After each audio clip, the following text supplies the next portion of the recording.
Assalamualaikum WRWB. Selamat datang di channel Jalan Hidayah. Saya ucapkan terima kasih sudah mampir dan menyimak videonya.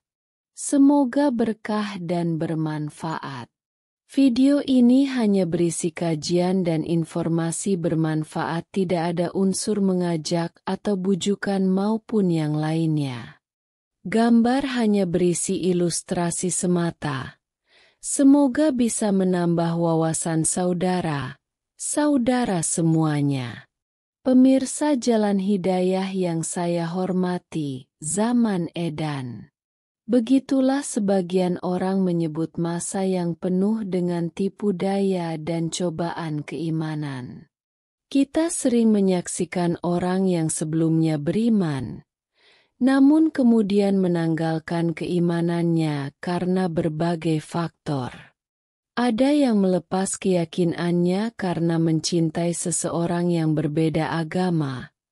Ada pula yang meninggalkan agamanya karena desakan ekonomi. Salah satu kisah yang patut direnungkan dalam menghadapi cobaan keimanan adalah kisah Ashab al-Uhdud, yang disebutkan secara singkat dalam Al-Quran. Surah Al-Buruj ayat 49. Keajaiban syalawat yang dialami Kiai Masduki Majfud artinya, binasalah orang-orang yang membuat parit, yaitu para pembesar Najran di Yaman, yang berapi, yang mempunyai kayu bakar, ketika mereka duduk di sekitarnya. Sedang mereka menyaksikan apa yang mereka perbuat terhadap orang-orang mukmin. Dan mereka menyiksa orang-orang mukmin itu hanya karena orang-orang mukmin itu beriman kepada Allah yang Maha Perkasa, Maha Terpuji, yang memiliki kerajaan langit dan bumi. Dan Allah Maha menyaksikan segala sesuatu. Qiyas Al-Buruj 85, 49. Secara umum, ayat ini mengisahkan kaum yang dilaknat karena menyiksa orang-orang beriman demi memaksa mereka meninggalkan iman. Mereka dibakar dalam kobaran api yang dibuat dalam parit. Alur kisah ini tidak dijabarkan secara lengkap dalam Al-Quran. Oleh karena itu, para ulama tafsir menyampaikan beberapa versi lengkapnya, seperti yang dijelaskan Fakhruddin Ar-Razi dalam Mafatihul Ghaib, Beirut, Dar Ihya Turats, Arabi, 1420H, Jilid XXXI, Hal, 109, Jilid XXXI, HLM, 109. Kisah Ashabul Uhdud menurut Imam Al-Qurtubi. Uhdud berarti lubang panjang seperti parit.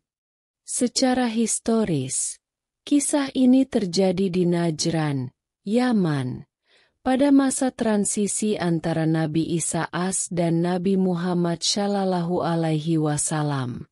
Al-Jami, Li Ahkamil Qur'an, Kairo, Darul Kutub Al-Mishriyah, 1384H, Jilid ke-19, halaman 287.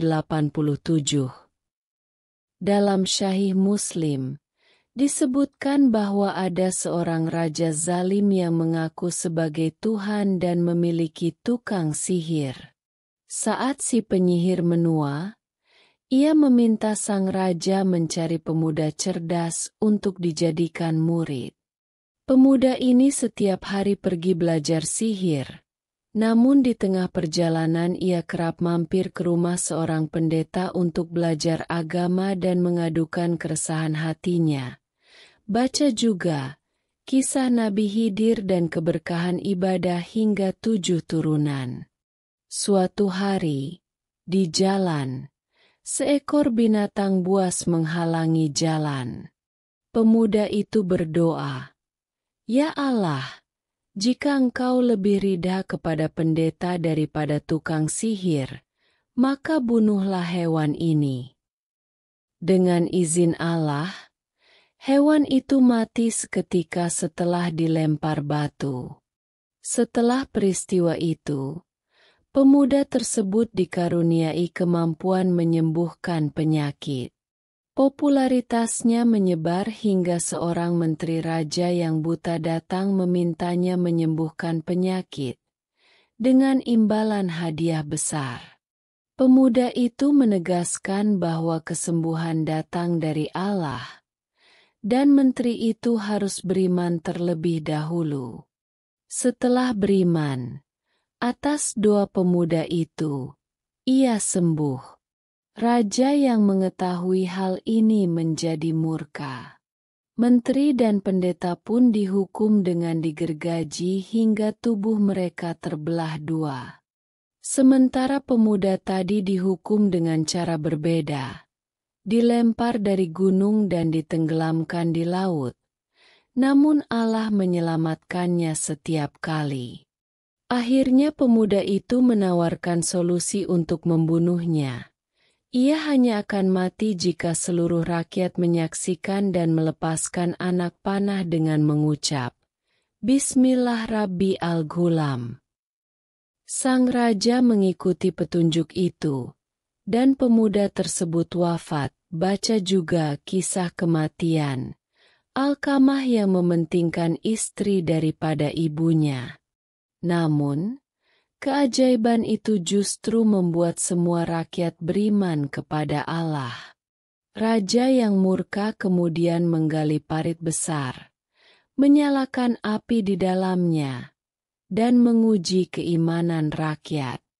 Mereka yang tetap beriman dilemparkan ke dalam kobaran api, termasuk seorang ibu yang hampir goyah, hingga bayinya yang masih kecil berkata, "Wahai ibu, bersabarlah, sesungguhnya engkau di jalan yang benar." Hikmah dari kisah di atas. Dari kisah ini, kita belajar arti kesabaran dan keteguhan iman. Syekh Wahbah Az-Zuhaili menegaskan bahwa kisah ini mengajarkan kesabaran dalam menanggung derita demi membela agama Allah. Tafsirul Munir, Damaskus, Darul Fikr, 1419 Haji, Jilid XXX, halaman 160. Secara umum, Surah Al-Buruj diturunkan untuk menguatkan keimanan Rasulullah Shallallahu Alaihi Wasallam dan umat Islam yang saat itu mengalami siksaan dari kaum Quraisy. Kesabaran dan keteguhan hati mereka kelak akan berbuah kemenangan di dunia, serta keselamatan dan kebahagiaan abadi di akhirat.